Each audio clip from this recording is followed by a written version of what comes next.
ہونا کس نے ہے؟ کیا ہم یہ سمجھتے ہیں کہ وہاں پر ہو رہا ہے تو ہمیں کچھ نہیں ہوگا؟ لگے گی آگ تو آئے گے کئی گھر زد میں، یہ آگ لپیٹ میں لے گی سب کو، اور جو یہ سمجھ رہے ہیں کہ خرامہ مذمتیں کریں گے اور ان کی جان چھوٹ جائے گی، ہونا نہیں ہے۔ حافظ صاحب، یہاں پر علامہ سبطین اکبر نے بھی ہمیں جو ہے وہ جوائن کر لیا۔ علامہ صاحب بہت شکریہ آپ کی تشریف آوری کا۔ حافظ صاحب نے بڑے اہم نقطے کی طرف توجہ دلائی ہے۔ آج یوم فرقان ہے، یوم التقی الجمان ہے، اور ہم غزہ میں فلسطین کے حالات دیکھ رہے ہیں۔ کیا ہم واقعی مسلمان ہیں؟ اعوذ باللہ من الشیطان الرجیم، بسم اللہ الرحمن الرحیم۔ سب سے پہلے تو شکریہ ادا کروں گا آپ کا کہ اس بابرکت مہینے کے اندر اس بہت ہی بہترین موضوع پہ آپ جو بات کر رہے ہیں، اور وقت کی بات ہے اور تقاضا ہے اس دور کا اور اس وقت کا کہ ہم اس پہ بات کریں۔ یہ نکات حاصل کلام ہے، اور ان چیزوں کی طرف ہمیں بہت پہلے متوجہ ہو جانا چاہیے تھا۔ ہمارے حالات کبھی ایسے نہیں تھے جب تک ہم لوگوں نے تلوار اٹھائی تھی، اور جو ہے اس وقت تک ہم نے جہاد جب تک ہم نے نہیں چھوڑے تھے تب تک تو ہم نے حکومت کی، اور جب ہمیں جو ہے ان چیزوں سے دور کیا گیا اور پھر ہمیں جو ہے اتنا دھکیل دیا گیا کہ ہم ان کے محتاج ہو گئے، اور آج ہماری یہ حالت جو ہے ایک دو دنوں میں نہیں ہے۔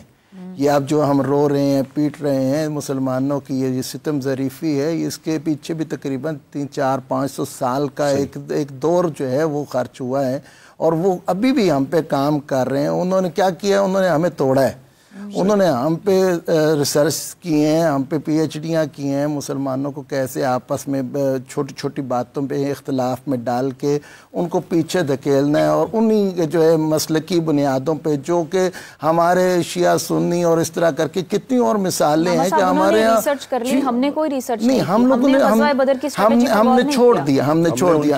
حضرت علی علیہ السلام جو ہیں وہ جب خلیفہ بنے اور تخت پہ بیٹھے تو ایک علاقے کی طرف گئے، اور وہاں جا کے جب وہاں پہ پہنچے تو ان کا رقص کے ساتھ استقبال کیا گیا، جیسے جس کو ہم دھمال بولتے ہیں۔ تو مولا نے پوچھا کہ یہ رقص کیا ہے، یہ کیا ہے؟ انہوں نے کہا کہ یہ جو بھی سردار یا جو بادشاہ آتا ہے، جو خلیفہ آتا ہے، ہاں تو ہم اس کا اس طرح استقبال کرتے ہیں، خوشی مناتے ہیں۔ تو مولا نے وہاں پہ منع کیا تھا، مجھے ایسی خوشی نہیں چاہیے، مجھے اگر خوش کرنا چاہتے ہو تو تمہارے ہاتھوں میں تلوار ہونی چاہیے، تمہارے ہاتھوں میں نیزے ہونے چاہیے، تمہارے ہاتھوں میں تیر کمان ہونی چاہیے، کہ میرے ساتھ مل کے اسلام کی سربلندی کے لیے جنگ کرو۔ ٹھیک ہے؟ تو اب مسلمان کو تو جہاد جو ہے ہمارے فروعات کے اندر شامل ہے اور واجب ہے، اور اپنا دفاع ہمیں ہمیشہ ہی جو ہے دفاع کا کہا گیا، ہمیں تو حکم نہیں دیا گیا ہم حملہ کریں، لیکن اس دفاع کے اندر ہم اتنے کمزور ہو گئے اور نالائکیاں اتنی زیادہ ہم میں آ گئیں کہ ہم نے کہا جنگ ہو رہی ہے جی فلسطین میں ہو رہی ہے، ہمارا کیا؟ ہم نے کہا جنگ ہو رہی ہے لبنان میں ہو رہی ہے، ہمارا کیا؟ ہم نے کہا جنگ جو شام میں ہو رہی ہے، ہمارا کیا؟ انہوں نے کہا کہ جنگ جو ہے عراق میں ہو رہی ہے، ہمارا کیا؟ پہنچتی پہنچتی ایران تک پہنچ گئی، آگے جو اسلام کا علمبردار پاکستان بیٹھا ہے، باری ہماری بھی دور نہیں ہے۔ اور اسی طرح ہماری سوچ یہ ہے کہ جنگ تو ہو رہی ہے ہماری سرحدوں پہ، ہمارا کیا؟ اور پھر جب گلی محلوں میں پہنچے گی پھر ہم دروازے بند کر لیں گے کہ لو جی باہر ہو رہی ہے، ہمارا کیا؟ تو ایسی سوچ ہمارے اندر آ گئی، اور پھر انہوں نے گھس کے مارنا ہے۔ ٹھیک ہے؟ جب سر پہ آ جائے گی تو حالات ایسے ہو جائیں گے۔ تو ہمارے اندر ہمارے یہاں جرأت اور دروازوں پر بھی فوج کھڑی ہوگی تو ہمیں یہ احساس ہوگا کہ ہم خود کا دفاع کر لیں، ہمیں کسی سے کیا پڑی۔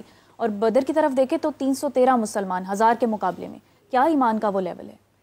فائز، آج سیری ٹرانسمیشن میں بھی یہی موضوع تھا بدر کا، اور میں نے بڑے دکھی دل سے صرف ایک دعا کی تھی کہ اللہ بدر کے شہداء کے صدقے اس امت کو وہن کی بیماری سے نکال۔